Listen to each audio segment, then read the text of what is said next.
Hi അസ്സലാമു അലൈക്കും. Welcome back to Faseela channel. അപ്പോൾ ഇന്ന് നമ്മൾ ഒരു അടിപൊളി വീഡിയോയുമായിട്ടാണ് വന്നിരിക്കുന്നത്. അപ്പോൾ നമ്മൾ ഇന്ന് നമ്മുടെ വീട്ടിൽ തന്നെ ഉള്ള ചിക്കുമരത്തിൽ നിന്ന് ധാരാളം ചിക്കു പറിച്ചെടുക്കുകയാണ്. അപ്പോൾ ഇത് ബനാന ചിക്കു ആണ്. അത്യാവശ്യം നീളമുള്ള ഒരു ഐറ്റമാണ്. പല ഐറ്റത്തിലുള്ള ചിക്കുകളുണ്ട്. ഇത് ബനാന ചിക്കു ആണ്.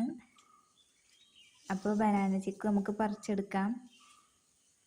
അപ്പോൾ കുറേ മുകളിലുള്ളതൊക്കെ ഞാൻ തോട്ടി വെച്ചാണ് പറിച്ചെടുക്കുന്നത്. നല്ല നീളത്തിന് നല്ല മധുരത്തോടു കൂടിയ ചിക്കുവാണിത്. അപ്പോൾ ധാരാളം ചിക്കു നമുക്ക് കിട്ടിയിട്ടുണ്ട്. നമ്മുടെ മരത്തിൽ നിന്ന് തന്നെ പറിച്ചെടുത്താണ്. ഇപ്പോൾ പഴുത്തിട്ടില്ല.